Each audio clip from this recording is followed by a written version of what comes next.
চাঁদপুর পাম্পে থেকে তেল নিয়ে বের হয়ে গেলাম। আসলে এরকম একটা ঘটনা আমার সাথে ঘটবো যে আমি এই ঘটনার জন্য মোটেও প্রস্তুত ছিলাম না। মানে এগুলো কোথা থেকে যে আসে, ঠিক আছে, আমি বুঝি না, হুট করে চলে আসে।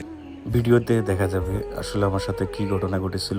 আমি আসলে ভাবি নাই যে আমার সাথে এরকম একটা ঘটনা ঘটবে বা এরকম একটা ঘটনার আজকে আমি সাক্ষী হব, যেটা আমি বলে আপনাদেরকে বোঝাতে পারবো না। একজন মহিলা হঠাৎ করে একটা বাচ্চা নিয়ে আমার সামনে চলে আসে।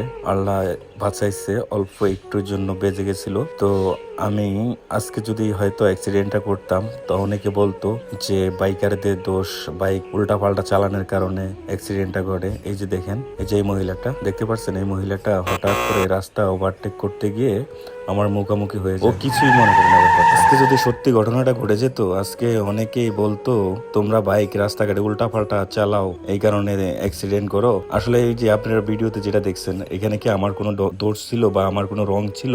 আমার সামথিং 35 থেকে 40 স্পিড ছিল, ঠিক আছে। এই স্পিডের ভিতরে মনে করেন আমার একটু যদি স্পিডটা কম থাকার কারণে আমি বাইকটা দ্রুত নিয়ন্ত্রণ করে ফেলি। তো যাক, আল্লাহর ইচ্ছা ছিল, হয়েছে, এটাই হচ্ছে সবচেয়ে বড় কিছু। আমার কথা হলো, যারা আপনারা রাস্তা পারাপার হবেন একটু ডান বাম দিকে একটু ভালো করে দেখবেন, দেখার পরে তারপর রাস্তা পার হওয়ার চিন্তা ভাবনা মাথায় আনবেন। এই যে ফুট করে আপনারা এই দিক থেকে ওই দিক দৌড় মারেন, কিন্তু এই যে এই জিনিসটা যে কত খারাপ একটা জিনিস, বুঝতে পারছেন আপনারা? যখন একটা অ্যাক্সিডেন্ট ঘটে যায় আসলে দুইজনেরই ক্ষতিগ্রস্ত হতে হয়।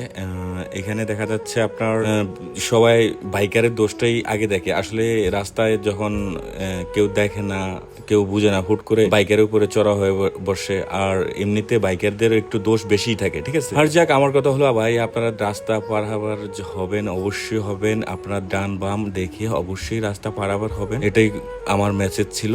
আর আমরা অবশেষে চলে আসলাম পারিসা অ্যান্ড রেস্টুরেন্ট, ঠিক আছে। টিকিটের মূল্য 150 টাকা। আমরা দুটো টিকিট নিলাম 300 টাকা। আর এখানে কিছু নির্দেশনা আছে, এগুলো মেনে চলতে হবে, ঠিক আছে। এই কাজগুলো করা যাবে না। এখন আমরা নিয়ে ভিতরে প্রবেশ করব। আসলে এই বাইকটা ভিতরে নিয়ে প্রবেশ করার পথে ওই যে সামনে একটা মহিলা দেখা যায়, ওর আচরণটা আমার কাছে মোটেও একটু ভালো লাগে নাই, ঠিক আছে। আসলে জানি না এগুলো কি শিক্ষার অভাব নাকি, আমার জানা নাই। যদি আপনার জানা থাকে একটু জানাবেন। ধন্যবাদ। অবশেষে চলে আসলাম চাঁদপুর পারিসা অ্যান্ড রেস্টুরেন্ট। এখানে দেখার মতো অনেক কিছু আছে, অনেকগুলো রাইড আছে, আপনারা ঘুরে ঘুরে দেখবেন। ধন্যবাদ।